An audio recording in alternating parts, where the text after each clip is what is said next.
Good morning, everyone, and welcome to Headline Money's Credit Scoring Masterclass in association with Experian. We're very pleased to have with us today James Jones and Rajan Lakhani from Experian, and they'll be doing a bit of a double act this morning, giving us a crash course on credit scoring.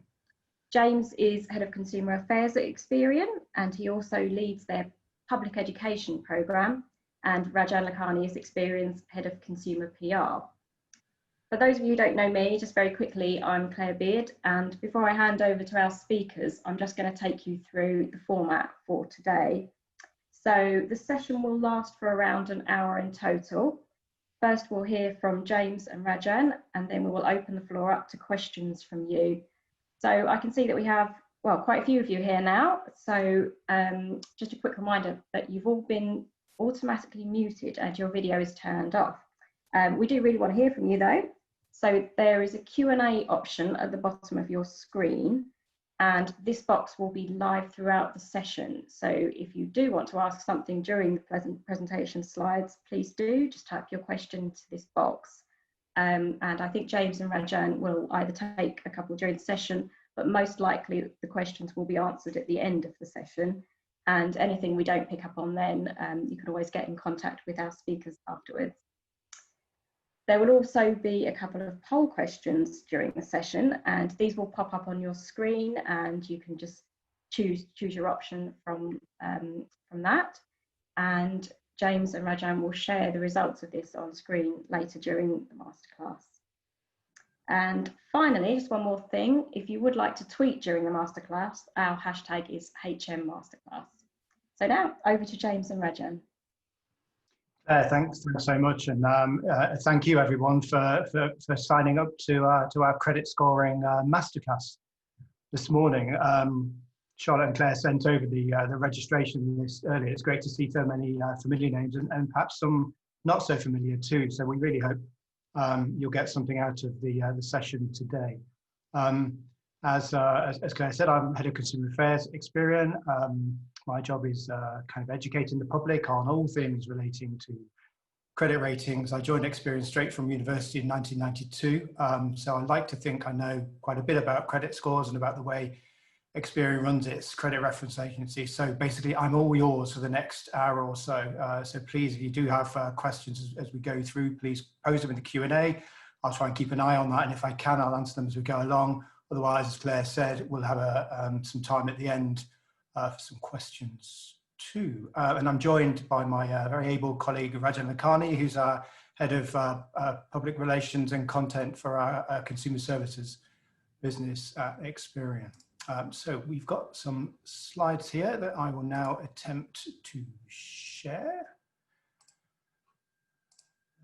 So as if by magic, they should pop up. See if we can get them into slideshow mode. There we go. Are those coming through okay, Claire? Yep, they're fine. Yeah, smashing. Okay, so so as I say, in the next kind of 45 minutes or so, we're going to run through from our perspective some of the key aspects of credit reporting. So we'll take a look at the information we hold, the data we hold on what we call people's credit reports. We'll then have a look at, importantly, how that's used, how it impacts people, how lenders use that to decide who to give credit to. We'll do a little bit of credit rating myth busting, because it is probably one of the most misunderstood areas of personal finance.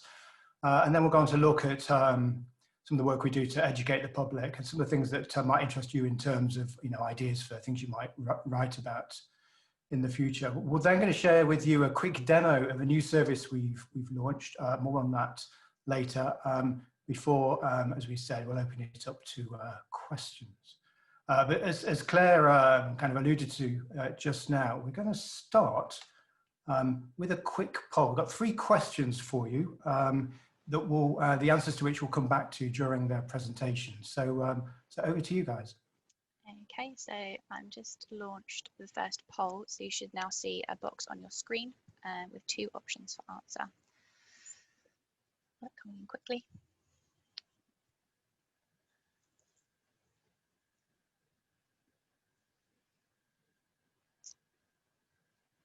Okay, I'll give you another 5 or 10 seconds for this one. Do you know what Experian Boost is?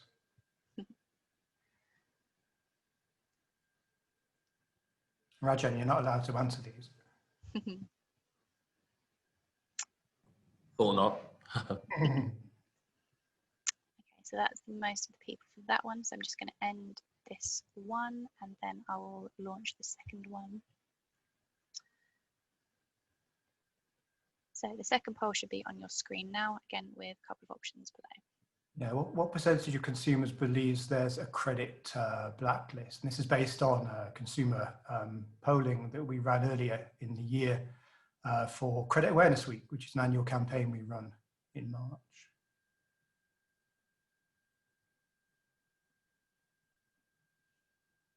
Again, give you another 5-10 seconds. Nearly most people have voted. Just seen a message in the chat from Amalia that she can't see the poll. I don't know whether, Charlotte, you could do something to help. I'll have a look in a second. 2 seconds. Let me just and I'll end this one, and then I'll just launch the third one. Thank you.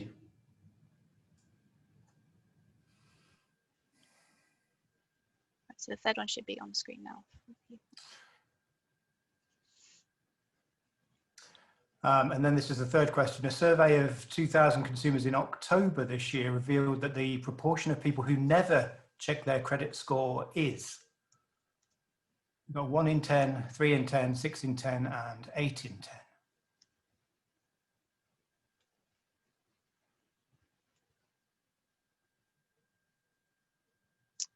Again, I'll give another 5-10 seconds. Most people have answered now.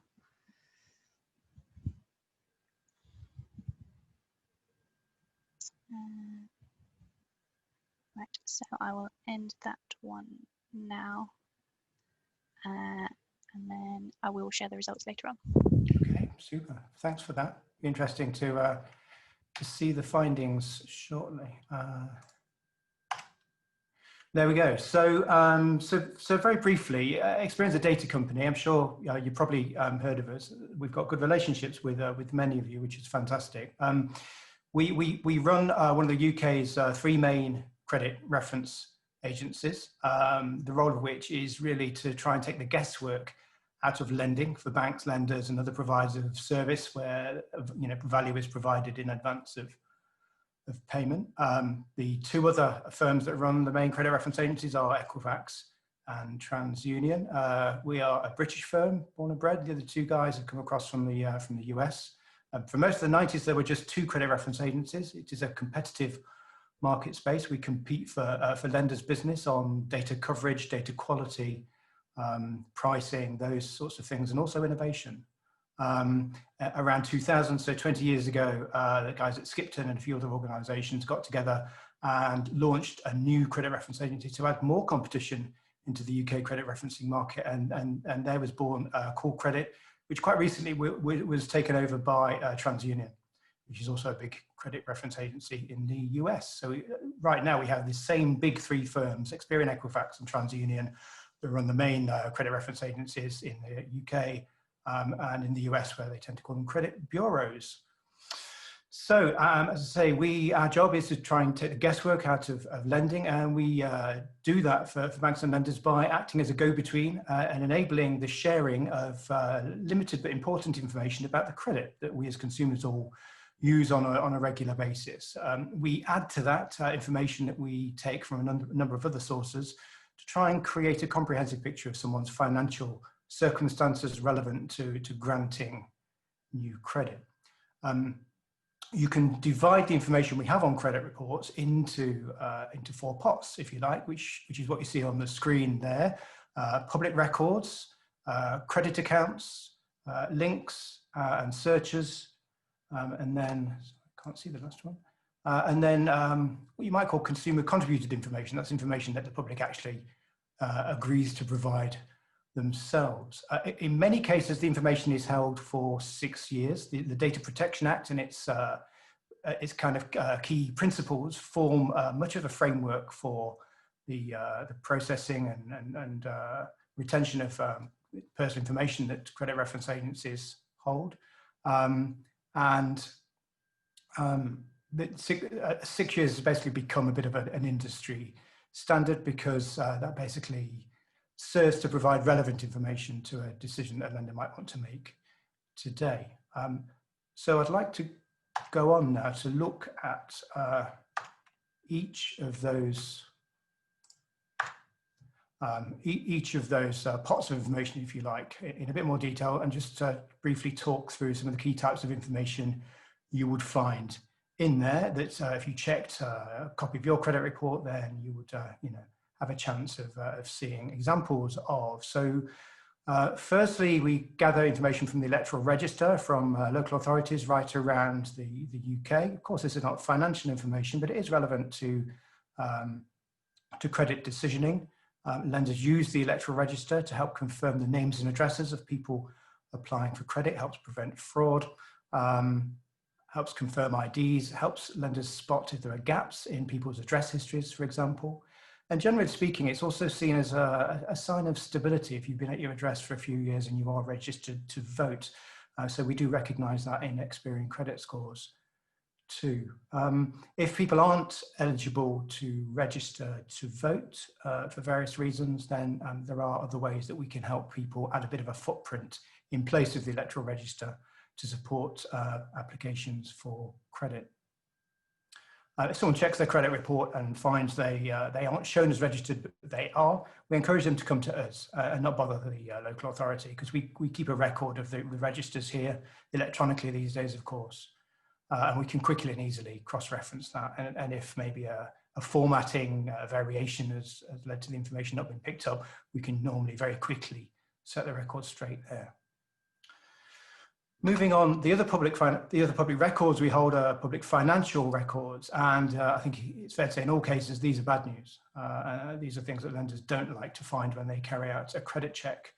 So things like, insolvencies like bankruptcy orders, voluntary arrangements, and their equivalents around the UK. So for example, in Scotland, they have slightly different legal systems, I'm sure you know, and they have something called a protective trust deed in place of a voluntary arrangement. As I say, obviously these are bad news for credit scores. Solvency, is a main factor in terms of someone's credit worthiness. These records stay on someone's credit report for 6 years and then disappear as long as they've been finished. In most cases, bankruptcies are concluded within, I think, 3 years, certainly in England and Wales. But if we did get to 6 years and it was still active, then we would retain it until we got notification that it had been discharged. But that would be quite unusual. They normally finish on schedule. Voluntary arrangements typically last for 5 years. We would we'd normally be notified once the arrangement completed. We get electronic feed through from the insolvency service, and we would then update any of these records once we were notified that the status had changed. It would be updated, but still retained for 6 years, and then dropped from people's credit reports. Moving on. In that pot, although there's not an example here, we would also include civil court judgments, commonly known as CCJs, although they only actually cover England and Wales, Scottish trust deeds, Northern Ireland county court judgments. It will show the amount, the date of the judgment. Again, we would keep that record for 6 years. If it's subsequently satisfied and the court updates their records, then we get automatically told about that. If someone incurs a CCJ or other judgment and pays it within a calendar month and the court is notified, it's actually removed from the record. So there's a bit of an incentive if you do get one of those to pay it quite quickly. And as I said, CCJs along with those insolvency records are all quite bad news for credit scores. And I'll give you a feel for that later on when we have a look at some example credit score factors. Now, a big chunk of the information you will find typically on a credit report falls into the second category, credit accounts. So this is information that banks, lenders, other service providers actually choose to share with each other through the credit reference agencies to promote informed and responsible lending. Of course, responsible lending, closely correlates with profitable lending as well. Lending to people that can't afford to repay or have shown a history of not keeping to agreements is unlikely to be good business for lenders. So our job in this respect, is to help lenders understand, measure, and therefore manage the risk of lending credit to people. So I think we have around 500 organizations that actually share customer records in this way, covering a wide range of types of accounts, financial services accounts, so accounts regulated by the FCA, things like mortgages, loans, credit cards, auto finance, payday loans, all those sorts of things. And also accounts provided by non-financial services organizations such as energy, so water, gas, electricity, water, and you'll also see, that's on the next slide. And I'm trying to think, mail order, telephone, so telecoms, broadband, TV, all those sorts of organizations. And you go onto a kind of a rolling monthly contract and you basically typically consume the product or service in advance of payment, then that is technically credit. And those organizations will typically run credit checks and share payment performance data through at least one of the credit reference agencies. Just on that point, in the vast majority of cases, the sharing of this information is entirely voluntary. Lenders do not have to share customer information with the credit reference agencies, but most choose to do that because it contributes to the shared intelligence lenders are able to tap into. Our credit data sharing schemes, the 3 credit reference agencies, are run on principles of reciprocity. So you can only dip into and run credit checks with a credit reference agency if you're actually sharing your own information. That said, some lenders, most of the smaller ones, might only choose to work with 1 or 2 and not all 3. And that can account sometimes for differences between the information the 3 credit reference agencies hold. In terms of the information you find on a credit report for these accounts, it's relatively high level. It doesn't show kind of individual transactions in most cases. It will simply show on a rolling monthly basis, and this information is typically refreshed just once a month, the balance on the account and whether the last payment was made successfully or not. You'll also see any relevant metrics. So if there's an overdraft, then you'll see the overdraft limit, for example. You'll see the start date. You see at the top there, it outlines the type of product, the name of the lender, and so on. Interestingly, when you check your own credit report, you see more information than lenders see in that respect, because for confidentiality reasons, we anonymize the names of all the lenders that are contributing data. So lenders don't see, for example, who your credit card is with. They'll just see that you've got a credit card, whereas consumers see the full names of all of their account providers. The key thing that lenders are looking for, obviously in relation to this information, is do you have a track record of on-time repayment, staying within your agreed limits? Do you not have an alarming amount of unsecured credit? Those sorts of things. So pieced together, this information helps paint quite a comprehensive picture of someone's financial, certainly borrowing situation. As I said before, information is typically held for 6 years. We keep credit accounts on someone's credit report for as long as they are active. And then if they are closed, we keep them for 6 years from the settlement date. Slightly different if the account goes into collections. So for default accounts, where typically someone's significantly broken the contract and normally been given the opportunity to remedy that before it's passed to collections, but that doesn't happen. Then what's really recorded is the balance at the time of the default, the date of the default, and then any change to the balance after that time. And in that case, that information is retained for 6 years from the default date, which is quite similar to how we retain court judgments. So 6 years from the judgment date shows the amount, and it shows whether or not it's been subsequently satisfied. For credit cards, we actually hold a little bit more information. So this came about in the early noughties, where there were concerns about unsustainable consumer borrowing. The card firms, in response, the government pulled together a task force on over-indebtedness at the time. And the card firms agreed to share a bit more information about how customers were using and managing their cards to help highlight cases of people getting into difficulties with credit cards, maybe using one to pay the other, that sort of thing. So you'll see on credit cards a little bit more information, and it includes ATM activity, and it also highlights whether someone's making just the minimum payment, and additionally whether someone's on a promo rate. So if you're on a 0% balance transfer deal, that will be indicated on there. None of these additional fields in isolation will have a massive impact on credit scores. It seeks to add to the picture that credit reports paint overall of someone's financial situation. But if someone is making minimum repayments on a number of credit cards with high balances, and they're not on a promo deal, because obviously that changes things a little bit, then that might be seen as a potential sign of financial stress. I've got a question here from Bronnie. You say the name of lenders are anonymised when companies look, but can they see the type of credit? I've heard that having payday loans on your report looks negative. So yes, they see the type of product. So if it's a credit card or a loan or a mortgage, other lenders would see that. That's quite important. The issue around payday loans, I think some mortgage lenders might be particularly sensitive to recent use of payday loans. But generally speaking, certainly from our perspective, in terms of the credit scores Experian builds, they just go into the mix, and they can, if you've got a limited credit history, help build some financial track record.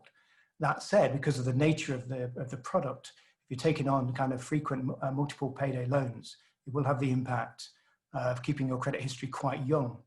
And also resulting in quite a lot of credit applications, both of which aren't a particularly positive sign for credit scores. So there's really a balance there. Michelle, we do work with some credit unions as well.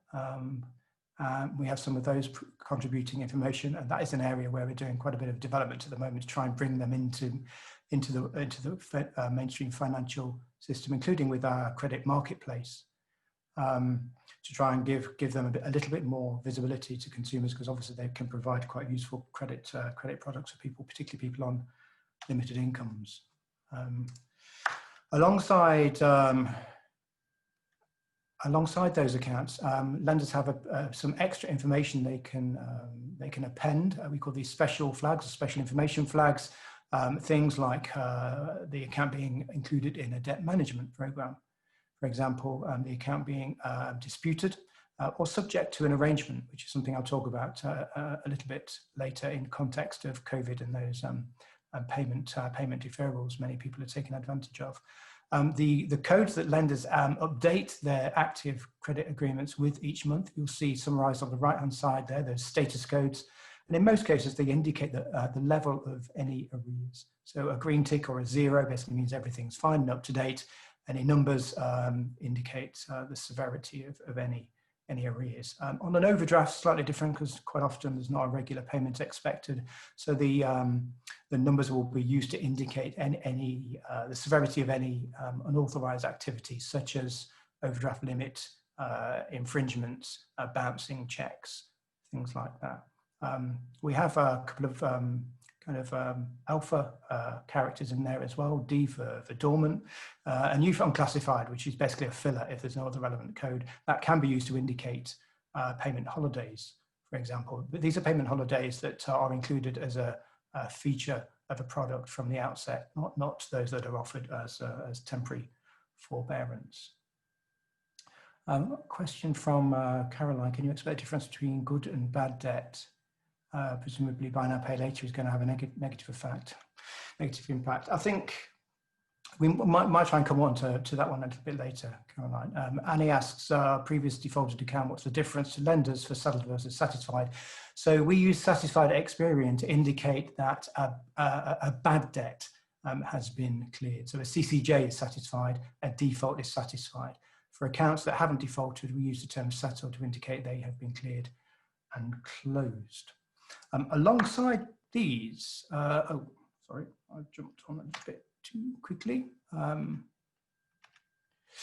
We do have information on rent payments provided by a limited number of landlords, and also for private tenants who have signed up to a third-party service such as Credit Ladder or Canopy and volunteered to have their rent reported through those mechanisms.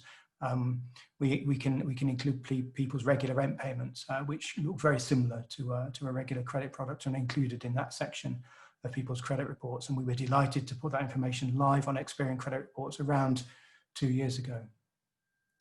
The third part you might refer to as derived information. It's information that Experian creates by basically monitoring the other information that's shared from public records and by lenders. It includes previous searches, so whenever someone eyeballs your credit report, we had a footprint. These always indicate the reason for the check, and that's quite important, because if the reason was applying for credit, then that can have a credit score impact. Any other reason, such as checking your own report or asking for a quotation or checking your eligibility, you see the search, but lenders don't, importantly, and it has no impact on credit scores. And then we have three types of links: links between people, links between different names you might have used, and also links between addresses if you've moved around a little bit over the last 6 years. Just on people, credit checks these days are on people, not on addresses. But you can link up with someone else if you take out, apply for joint credit with them. Otherwise, people you live with, people that lived at your address before you can have no impact on credit scores. And then last but not least, information that consumers volunteer themselves. A notice of correction is a facility provided by, originally by the Consumer Credit Act, which gives people the option to add a written statement to their own credit reports, or several if they wish, to add further information, background information, for example, to set the record straight if they disagree with the facts with a lender, for example. So we would include that alongside the information it was relevant to. These statements can be up to 200 words. And can be used for actually an increasing variety of kind of useful applications. For example, flagging vulnerability if people wish, if they're subject to kind of court protection order, that sort of thing. Or if you're a victim of identity fraud and you wish to add a little bit of extra friction to credit reporting, you can add a statement with a password asking lenders to request the password to kind of further authenticate, if you like, your identity. Before I talk about the second slide there, Charlotte, if we can just reveal the results from that first question. So the results should be on screen now. So 65% voted for no and 35% voted for yes. Brilliant. I don't know what your response to that is Rajan. But we have launched a new service quite recently called Experian Boost. You'll see it summarized very briefly on the right-hand slide there. So it's a further opportunity for people to add information themselves to their credit reports using open banking information about regular bills and subscriptions, for example, from their current accounts. And importantly, something that people choose to sign up to. And of course, as a result, we will only allow people's credit scores to increase, because who's going to sign up to a service that makes the score go down? And I mean, actually, we're going to come on to Boost a little bit later, so I'll leave that there for now. So that was kind of a whistle-stop tour of the information on credit reports. I'd now like to have a look at, importantly, why this information is important. So as I said earlier on, our role as we see it is to remove the guesswork from lending for banks, lenders, and other providers. I did make the point that I think it's one of the most misunderstood areas of personal finance, and that brings us to the second of those three questions we asked at the beginning. So perhaps if we can just reveal. Yep, so again, the answers are on screen. It's a 50-50 split between 50% and 75%. 75%. So this is what percent of consumers believe there is a credit blacklist. That is interesting. So that is probably the main misunderstanding around credit reports. The correct answer is 75%, which is horrendous. Of course, it's not true. The information we hold is factual. We've just run through the typical types of records we find on a credit report. At least they should be factual. And it's whatever the information says, even if it's a default, its impact is down to the interpretation of the lender you apply to. Some lenders, actively target customers with checkered financial track records. So there's certainly no such thing as a blacklist. The vast majority of the information we hold is actually positive. Most people, even right now, are keeping to their credit commitments and making those payments on time. I must say this is something that we work very hard to tackle, these misunderstandings. You'll see some of the other common misunderstandings on there. The fact that previous occupants can affect credit scores, the fact that being refused credit damages credit scores. That's certainly not the case, although you will see a record of the application. It does not include the outcome. We don't get told. Now, whilst multiple credit applications can signal potentially that someone's being repeatedly refused by other lenders, it doesn't definitively say that. So that's not true. As I alluded to earlier, checking the credit report doesn't damage your credit score either. We don't make lending decisions, but we do help lenders decide by providing some of the information to remove the uncertainty from that decision making. Being in a relationship doesn't link credit reports, holding hands, kissing, anything like that. But certainly applying for joint credit will link your credit reports in the eyes of lenders. Similarly, just living with someone, being in the same family doesn't link up credit scores. I've mentioned that we're one of 3 credit reference agencies. There's no one way to calculate credit scores. We'll look at credit scores in a bit more detail very shortly.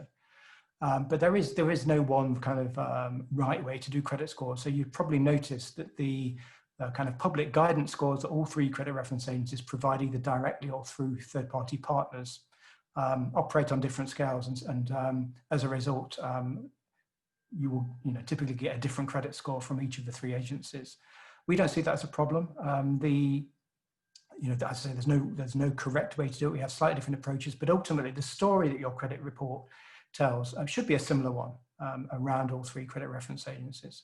That is usually the case, unless you have negative information that's only shared with 1 or 2. That can account for noticeable differences, but that is relatively unusual.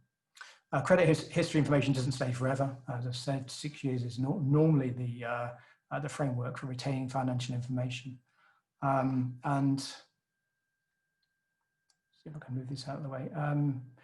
If you've never borrowed before, then I think you will struggle to get the best deals. We've done a lot of work at Experian in the last couple of years highlighting the plight of the so-called credit invisibles. These are people with little or no financial track record. That is a problem for lenders. It's a big question mark, and it makes it quite hard to calculate a credit score. And as a result, the best deals will probably be out of your reach until you can build some financial track record.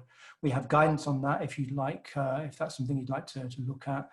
There's quite a lot of advice around building up a credit history from scratch on the Experian website. As I said, this is something that we measure on a regular basis. So if you wanted to do myth busting type pieces, then we have lots of insight we can share with you. I'm just going back to that credit blacklist one. Remember the poll result was 75%. Actually, just over a year ago, it was 80%. So I think we are making progress, but there's still quite a bit of work to do on those misunderstandings. So quickly, just to look at how lenders do decide. Typically, they will, look at as much relevant information as they can obtain. Of course, that includes the information they get from 1 or more credit reference agencies, the credit report. But alongside that, lenders factor in the information consumers provide when they apply on their application forms, and also information from their own records. So if you've been a customer with that lender before, then they'll factor that into their decision making too. Most lenders don't manually carry out this assessment. Most will use an automated process called credit scoring, with which I'm sure you're all familiar. And essentially what credit scoring does is boil down all of that information into a single score, a ranking, if you like. It's an expression of probability based on algorithms that basically predicts the likelihood of you paying your credit on time in the future based on your financial past track record, and importantly, your current financial situation too. So it uses the past to predict the future. Simplistically, if your credit history resembles a past customer of that lender that went on to be a good customer in their eyes, then the chances are they will, as a result, award you a high credit score. Alongside scores, lenders do sometimes look for specific things as well. And this is sometimes where things like payday loans or your age or your income can be factored into a credit decision as well. So lenders can set policy rules which can operate alongside the score to help them decide whether or not to recruit you as a customer. Experian scores operate on a scale of 0 to 999. The higher the score, the lower the risk. So, we encourage consumers to check the Experian credit score, which is the guide score we provide to the public, and we'll give people guidance and tools to help them grow their score if necessary, so that when they do apply for credit, they can present, a positive picture, the best person, the best vision of themselves, if you like, to lenders, so they can access the best deals at the best rates. So moving on, let's just lift the lid very briefly on the Experian credit score. So as I say, it operates on a scale of 0 to 999. We break the score into 5 bands, ranging from very poor to excellent. On the right-hand side there, you see some kind of indicative metrics on what being in each band on average will mean. The bad rate basically means your chances of missing payments in the coming 12 months. So you'll see if for customers who are ranked excellent, there's a very small chance based on their credit history and their credit score, they'll go on to miss payments. Whereas if someone is in the poor category, then there's a 1 in 3 chance that they'll go on to miss payments. So this is the information, the insight lenders use to manage the risk. They want to lend to as many customers as possible, because obviously that enables them to grow their businesses. So by using credit scoring, they can understand and manage the risk and lend to as many consumers as possible. And I think there's insight from the World Bank that underlines the role that credit bureaus can play in widening access to affordable credit for consumers. Let's just have a quick look at those questions. How many points to the factors add? So on the left-hand side, Bronnie, you'll see some example Experian credit score factors. We've been very keen to do what we can to provide some more transparency around the way Experian calculates and helps lenders calculate credit scores. So we have published over the last few years some example credit score factors. The key ones you see displayed on the left-hand side here. The green ones are the positives, and the red ones, conversely, the negatives.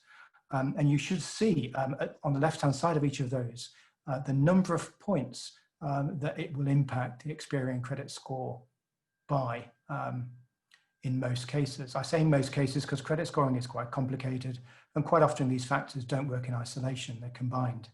But to give people a feel for how these things do typically work in isolation, you'll see the score factor indications there. So registering to vote will typically increase an Experian credit score by 50 points.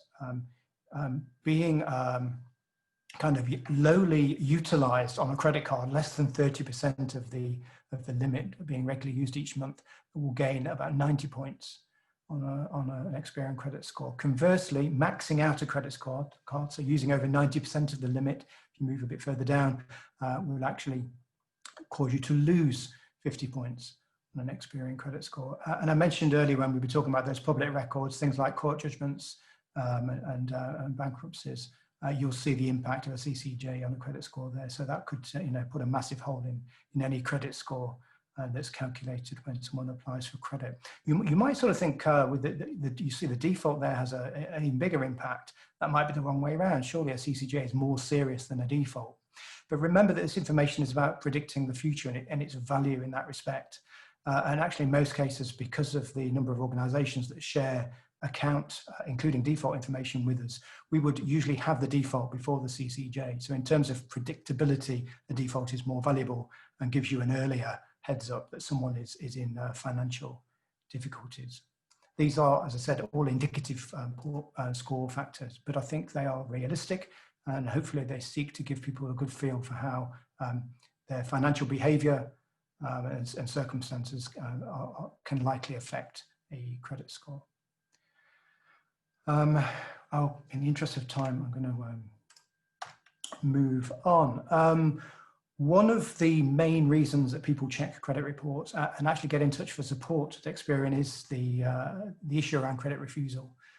We've been doing a lot of work to encourage lenders to be a bit more open about the reasons they refuse credit. As I said before, we don't get told, so we can never formally tell people why they've been refused credit. And we can sometimes give them some clues by looking at their credit report, but it's not always particularly obvious to us. You'll see on this slide the main reasons for lenders saying no laid out. So it can be the overall credit score. Lenders will typically set predetermined pass mark on their scoring. And if you don't reach that, then that will typically result in a no. If you're borderline, they might just refer the application and look at it in a bit more detail.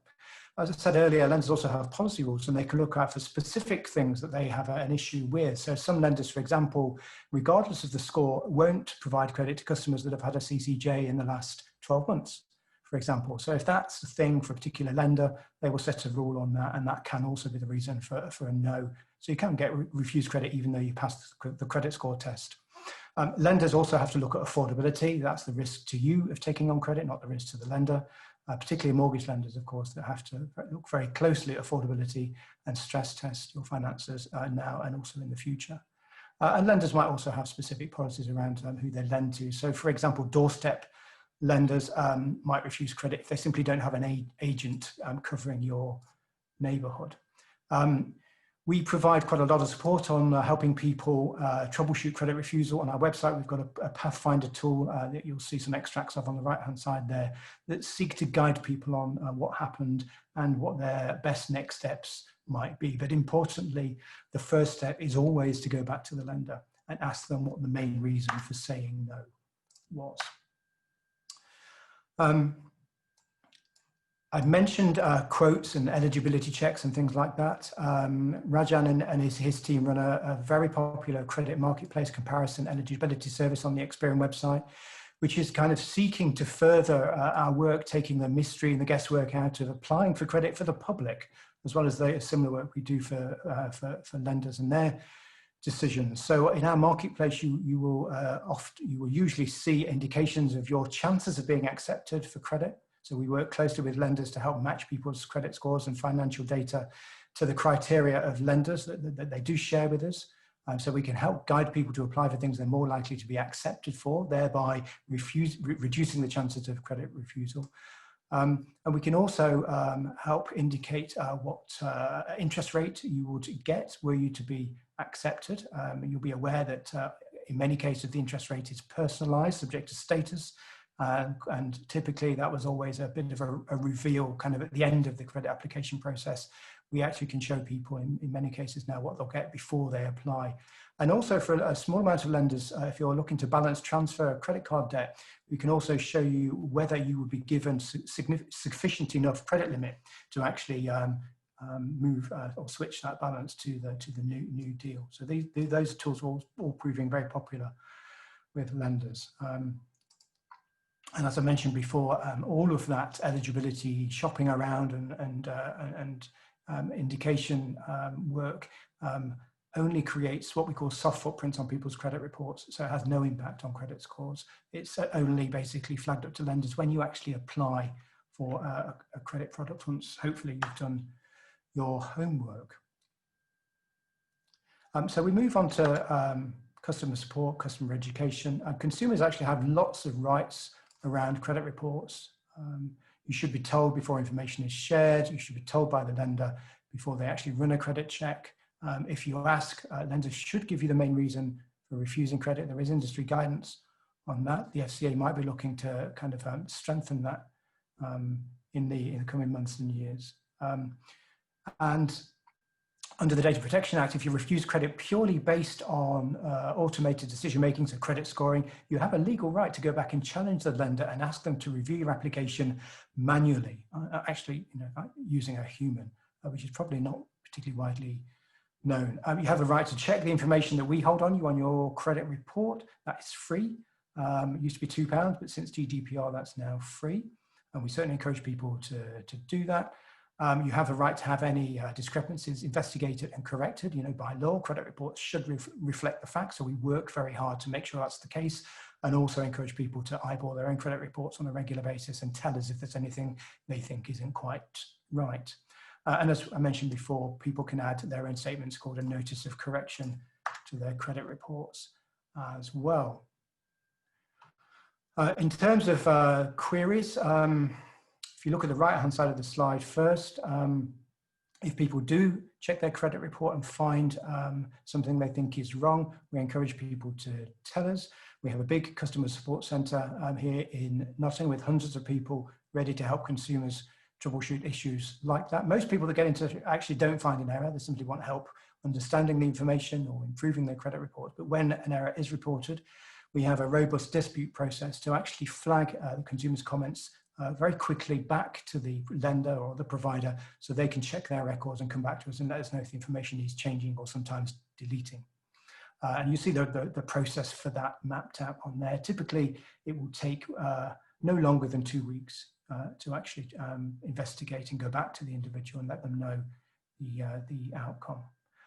We have a special team, moving on to the left-hand side of that slide, to support victims of identity fraud, which is still a significant problem in the UK.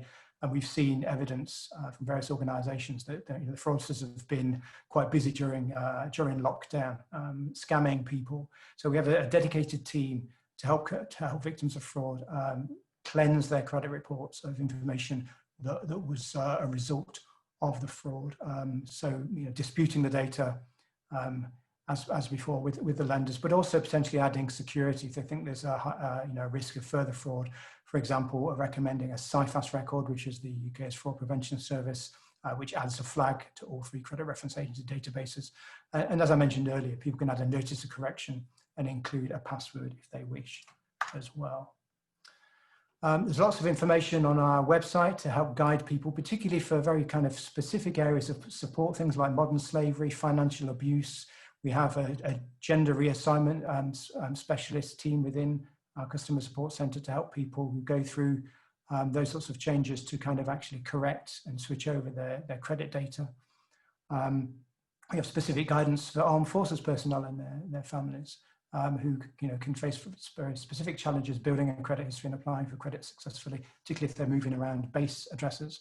And also guidance we've recently developed around problem gambling, and particularly on if people wish to add friction into credit reporting to add some protection for themselves. We have some guidance on our website on that as well.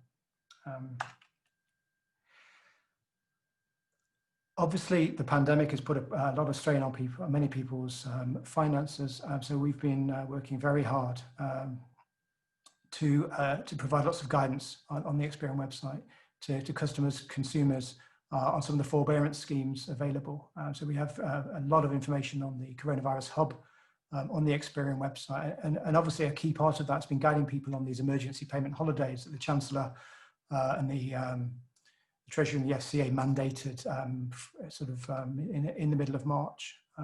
You'll probably be aware that these were sold as having no credit score impact, I think to help protect future access to affordable credit and also to not deter people who needed help from getting it, because people might be concerned about damage to their credit scores.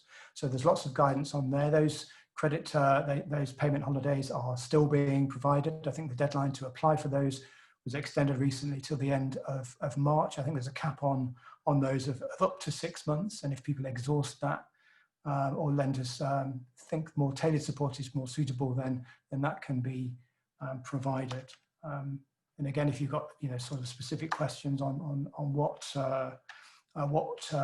tailored support might look like on credit reports, for example, if people continue to defer or reduce their payments going forwards after those payment holidays, then we've got some specific guidance on that. One of the things we would expect to see if someone were pausing or reducing payments outside of those mandated payment holidays would be an arrangement to flag those in special instruction flags I mentioned earlier to indicate that someone had made a temporary change to their regular payments, and that would potentially have an impact on someone's credit score because the data that would be reported would reflect the original agreement, unlike during these mandated payment holidays, where basically we've masked the payment holidays from credit reports. So to all intents and purposes, they're not visible on people's credit reports, and it looks like people carried on making their regular payments. I've just included a slide to make you aware. We kind of run a financial education program alongside our credit education work at Experian, providing sort of tools and resources to help young learners get to grips with issues around money and credit. We've recently launched a new teaching pack called What's the Score, aimed at secondary school pupils, and it helps basically shine a line on how credit scores are calculated so you can have a go at being a lender. And for younger children, we have a free resource called Values, Money and Me, which is a kind of a teaching pack to help very young learners explore values around money and their role in the financial world, if you like. People have a range of ways to actually engage with us, check their data, check their credit scores. You'll see those summarized on the slide there. We give everyone access to a free Experian account on their website, which gives you a monthly refresh on your Experian credit score. You can upgrade that to our full-on credit expert monitoring service, which has kind of additional features and benefits. People can switch between those two as the need arises. And we, as I mentioned before, give everyone access to a free statutory credit report under GDPR. So, got the final poll results. The final poll question. So we asked, how many people said they never check their credit score? So we've got 16% answered 3 in 10, 63% answered 6 in 10, and 21% answered 8 in 10. Super. Okay. Well, the actual answer was 3 in 10, which we'd rather it be 0 in 10. But actually, I think that's encouraging. It shows that more and more people are actually engaging in their credit scores and their credit reports. It's certainly something we very much encourage. I think, Rajan, we've seen an increase in people checking their credit scores during the pandemic, which is probably not surprising. That's right. People are kind of thinking about their finances a bit more, and we've certainly been working hard to try and provide that support to people if they have questions and concerns about their credit ratings, about those payment holidays, that sort of thing. So that was my run through of credit report information, lenders' decisions, and also some of the questions and support we provide to the public. We're now going to have a quick look at Experian Boost. This is the service I mentioned very briefly during the section on information consumers can contribute to their credit reports themselves. Rajan's going to sort of give you a kind of a quick run through of the key features, and then we're going to attempt to show you a demonstration of what it actually looks like to go on the score boosting journey. Thanks, James. Hi, everyone. Hope you're all keeping well. My name is Rajan, and I head up consumer PR and content marketing for Experian. So I'm here to explain and demo our new service, Experian Boost. Looks like from the poll that over half of you are not aware of Boost. So hopefully this will be helpful for you. And if you're already aware, hope you find something useful from this as well. So as you've been hearing from James, credit scores are really important to our financial health. Lenders use that information to help decide who to lend to, how much to lend, and in some cases, what interest to charge. So a good credit score can help you access a wide range of deals at the best prices. That's why we're so pleased to be launching something groundbreaking and free, which is Experian Boost, which can actually instantly increase your Experian credit score. What it means is people can share everyday transactions, such as council tax payments, digital entertainment subscriptions, so Netflix, Amazon, Spotify, Disney Plus, which haven't been factored into a credit score before.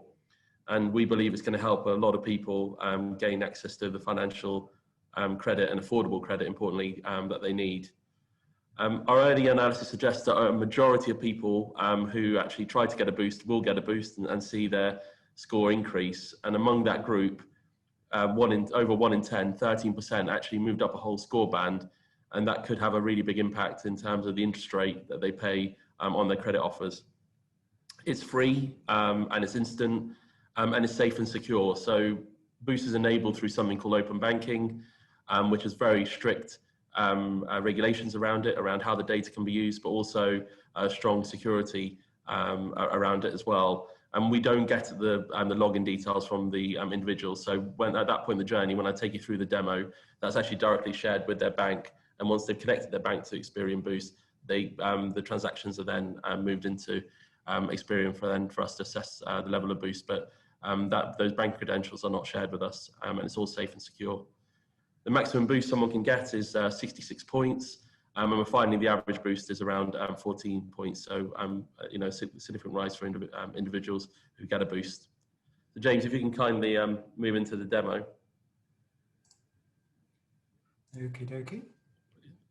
So we're going to take you through the boost journey in which someone called Alex will get a boost to their credit score.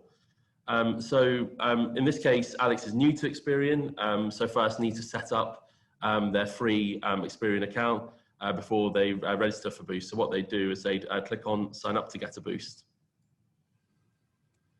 And then obviously there's a few more steps for them to register for their Experian account in the real world. Assuming that it's all gone through and they've been able to register for their free account, Alex would land on her free homepage and they see and she sees her score in our new a score dial.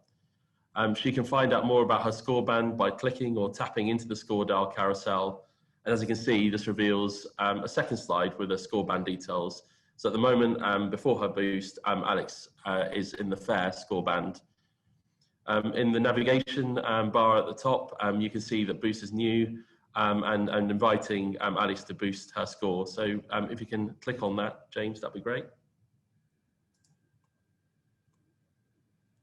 So at this point, they've gone into the first screen around boosting their score. And again, we show Alex's score and dial.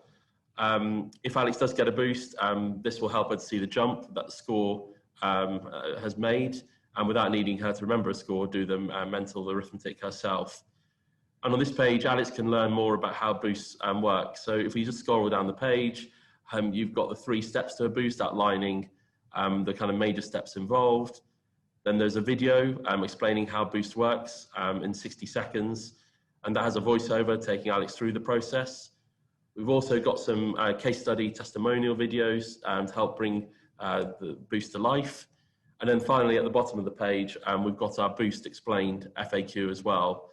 And we'll be displaying the top 3 questions based on what consumers have told us they're most likely to ask. So assume, having read that and looked at it, Alex is very happy and she's got everything she needs to know and feels ready to get going. We would click on Let's Get Started. So this is what we'd call the onboarding screen. So this is where Alex can start to connect her bank account to Experian. So what we want to emphasize here, and like I mentioned earlier, it's all about safety and security of how Boost works. So we emphasize this as how we're going to be protecting Alex's information. And we'll also explain to Alex that Boost data will be shared with those lenders that are participating in Boost when Alex searches for and applies for credit. So we just click on select your bank. So Experian Boost works with current accounts. And of course, you can only use it if your bank has open banking rolled out, and the major high street lenders have got that rolled out, and some of the other fintech style lenders also moved into open banking as well. Importantly, you can connect sole and joint bank accounts. And what we've done is we've ordered the list of popular banks alphabetically and in terms of size as well. So James, if you can click into search field at the top. So if Alex's first choice for her bank is not listed, we'd ask Alex to connect to another one. If none of her banks are supported by Boost, then she'd have to come back to connect at another time. However, in Alex's case, she's got a NatWest account, so she can connect. So we just click on NatWest. Thanks, James. And then at this point, Alex is going to go into what we called a consent screen. And we call out here the specific information that we'll be requesting, and we're really transparent around how we'll be using that information as well. And like I said, it will only be used for when the customer searches for or applies for credit in terms of when they're looking to get a new credit product. And then Alex will need to renew her consent every 90 days, also using Boost. So that's one of the regulations for open banking, that you need to consent every 90 days for your bank to remain connected to a provider like Experian. And we're one of the authorized providers in which you're able to do that. So if you're saying I agree and you're happy with that, then before transferring Alex to her bank, we'll let her know that this is going to happen and give her a sense of what to expect after she connects. In other words, we'll transfer her back to Experian when she's done connecting with her bank. So if we click on connect to your bank, now this is the screen that we don't have any control over, because obviously this is where Alex's bank, in this case NatWest, will take over. And like I said earlier, we do not collect bank credentials. Instead, what we're doing here is facilitating a secure digital handshake between the customer and their bank. Now, this isn't exactly what the flow looks like, because the banks will be regularly reviewing their screens, and each bank will have a different way of presenting this connection screen, but it gives you a flavour of what the customer would see. So we click on continue, and then here we'll just click on login, having put in all the security details, and then Alex will select the accounts. And like I said, Boost works through current accounts, so they would click on the current account and then click next. And then at this stage, it will be confirm access. Now, this is the same, this will display the same information as on the consent screen, but worded slightly differently as it's from the bank rather than us this time. But if Alex is happy with all that, then she would click confirm access. And then the connection is complete. And here Alex sees a confirmation that all the accounts that she's just added. She can see the amounts in the accounts and the last few digits of the account number, and that gives her the reassurance that those are the accounts that she would be adding to Boost. She can also see the date connected, and that her consent to give Experian access to her accounts will expire in 90 days as per the open banking regulations. From here, she can add another account or see if she can get a boost. So in this case, she's happy and she's going to see if she can get a boost. So this is where all the magic happens. And Alex has got a boost of 22 points, which is great news. So what we do is we display Alex's new score and also show what our previous score was and what it's increased from. And we think an improved credit score can help consumers secure the credit they're after, along with lower interest rates, because they're predicted, as James said earlier, as more likely to pay back their borrowing. If you just scroll down the page, you will also provide, we'll also provide other ways for Alex to improve her score. So, you know, for example, Credit Expert, we'd encourage her to try something called Credit Score Builder, which provides guidance on what credit she has and how she can go about improving her credit score. And further down the page, she can manage her connected accounts, and she can view the data that we looked at to calculate her boost as well. She still has access to the FAQs and can also jump into our comparison services, our marketplace, to compare cars, loans and mortgages if she wishes as well. And of course, if Alex wants to remove her boost, she can do so at any time. So if we just click on the next screen, we'll go back to the very start. So if you just click right to the bottom, James, just below that, that's it. There should be a left and right button, which takes you to the next screen. That's it. And then, as you can see, Alex has actually moved up the whole score band. So like I said, 14% of people will see an improvement in their score band that see a score increase from Boost. And in this case, Alex has gone from fair to good, which is really great news. And she'll see that her Boost is now active and she's boosted her score. So that's the Boost journey very quickly. Let us know if you've got any questions. So thank you both for that. I think, are there any more slides? Is that, are we? No, I think that's that. So okay, well, I think we're running over time, but we've got plenty of questions. So shall we take a couple of those? I think we've had Caroline asking, can you explain the difference between good and bad debt? Presumably buy now, pay later is going to have a negative effect on your credit score as compared to mortgage debt. Can you shed some light on that? Any unsecured borrowing, you know, is factored into your credit score, and the more you owe, you probably start, you know, once that starts to climb to maybe concerning levels, that would start to have an impact on credit scores. Debt is often viewed in relation to credit limits. So, for example, for credit cards, a factor that goes into credit scores is what we call utilization. That's how much of the credit limit you're regularly using each month. And we included some example metrics for that on that credit score factor page. You know, contrasting maxing out a credit card to having a very low balance. Mortgage debt is treated quite differently. Having a mortgage is actually seen as quite a big positive for credit scores because of the you know, the nature of that financial commitment and how closely the mortgage provider will scrutinize your financial circumstances at the beginning and probably on a regular basis throughout the life of the mortgage.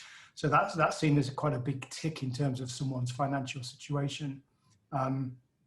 So it depends really, and ultimately it's down to lenders to decide, what any specific piece of information on a credit report means to them. Okay. And also we've had another question here about the personal statements that consumers are allowed to add to their reports and the amount of consideration given to those. Oh, so this is the notice of correction. So lenders do have to look at these when they process a credit application if you've added some background information in the form of a piece of text. Obviously, it can't be reviewed by a credit scoring system. So it will be referred, if you've got a notice of correction on a credit report, to a team of underwriters who will probably still look at the credit score, but they will also take the opportunity to read your statement and take it into consideration, depending on their policies, but they certainly do have to look at them. Okay, and quite a topical one here, question about the self-employment income support scheme and furlough. So Amalia says here, we've been hearing from people that, sorry, I've just lost that the grants are not counted as income. So many people are finding remortgaging difficult. Well, this will be around affordability assessments that mortgage lenders undertake. Experian, I think, does provide some support around that, but it's slightly kind of peripheral to credit risk scores. I don't know, Rajan, if you've got anything to say on this. I think you've been helping piece together all of the coronavirus guidance on the Experian website, which has covered all of the income support schemes. I guess it would be down to individual lenders to decide, what counted as income and perhaps what didn't. Yeah, that's my understanding as well, that the different lenders will have different ways of interpreting it. Obviously, with SICE, it's something that's being reviewed quite regularly by the government, and then different grants are being introduced. But ultimately, I think it's down to each lender and how they assess affordability, as James said. Okay. And we have another question here. Can it work against you to pay off credit or debt early or in one go? I think it can do, because it reduces the amount of unsecured credit you have, and the lower the amount of outstanding debt, you'll probably see a benefit in terms of credit scores. One thing I would say is it can also be seen as a negative if you chop and change credit on a regular basis, and that's why the regular use of payday loans, for example, could have a negative impact on credit risk scores, because you would be kind of almost artificially keeping your credit history quite young by repeatedly adding brand new accounts to it. But that said, if you pay a loan successfully for several months or years and then close it even ahead of schedule, overall that should be seen as a positive piece of information, because it shows that you've kept to your agreement, and then you've successfully settled that account. Okay, and just a quick one here from Annie. How does a change of name impact on a credit score? That's a good one. I mean, that's the reason why we have those links on credit reports. So if people do change their names, it helps make sure when lenders do a credit check, they can see all of the relevant information about you. We would certainly encourage people to kind of update their open credit accounts with their new name, to add their new name to the electoral register, and then maybe kind of in the coming weeks, pull a copy of your credit report to just make sure that that information has fed through, and that your credit report is linking your previous name with your current name. If it isn't, then you can come back to us and complete what we call an alias questionnaire, and that enables us to link your two names together. And then going forward, you shouldn't have any issues at all. Okay, I think we've probably got time for one or two more very quickly. I spotted, sorry Claire, I spotted a question earlier on. Someone was asking, how often can you apply for a statutory credit report? And the simple answer is as often as you like. There's really no guidance on that in GDPR. I mean, obviously, if someone fired off an application to us maybe every 3 seconds, we might stop and look at that a bit more carefully and make a decision over whether someone was simply being vexatious. But there's no limit on how many times you can check your own credit report. Okay, I don't know if you both can see the questions, if there's anything else you'd like to pick up on. Yeah, I'm happy to answer a couple of questions that came in on Boost. Hi Ernie, so just on that one, I think when we went through what data categories to include in Boost, we used our knowledge around what would actually help lenders understand credit risk, what are the types of information that they are going to find relevant. We also work with lenders around that as well. And so when we've actually presented this information back to lenders, they responded really, really positively to it because they generally think it will help them when it comes to lending decisions and actually make more informed decisions. So we've actually done it in a really robust way to make sure that it reflects how lenders might see a customer in the way that Boost works. And then Brodie, on your question about new banks coming on board, it's something we're working really, really hard on. We're hoping for some good news on Monzo very, very soon. It's something we're working very hard on to get customers from Monzo on board, as well as Starling and some of those newer fintech banks as well. So we're working hard to get them on in the very near future. And with Monzo, I think that should be sooner rather than later. Monzo have a lot of customers. I've spotted a few comments from Monzo customers on our social channels asking when they'll be able to register for Boost, but as Rajan said, hopefully very soon. I think we'll just take one final question. There's just one left. Why is there sometimes a 4 to 6 week delay with updating credit reports in regard to personal or car loans or credit card balances? So for open accounts, most lenders basically carry out a monthly refresh of the information we hold. So they send us a file updating all of their customers' active accounts, updating the status, updating the balance. It basically typically mirrors the statement cycle that most traditional credit providers operate sort of under. And that's really why we have a kind of a monthly refresh. We also put incoming data because, you know, one of our priorities alongside security is making sure the information is accurate and up to date. We put all of these update files through some very stringent quality control tests to make sure that lenders basically aren't sending us, you know, rubbish information, for example. And if the data file doesn't match our minimum criteria for putting it live, then basically we reject it. That takes a little bit of time. So that's typically why there's generally a lag of 4 to 6 weeks on, you know, the information being sent to you about your balance and payments and so on your credit card statement, and that information subsequently being refreshed onto your credit reference agency reports. Okay, I think what we'll do is finish up there. So thank you everyone very much for your questions, and thank you James and Rajan for those slides and all the information you provided us with today. One thing I will say is if anyone has any further questions, I'll be sending around the slides from today and contact information for how to get in touch with James and Rajan if anything comes up. So certainly do so. They'll be happy to take any further questions and so on. And yeah, you've received the slides from me this afternoon. So thank you very much for attending and participating in today's masterclass, everyone. Yeah, thank you. Thank you very much.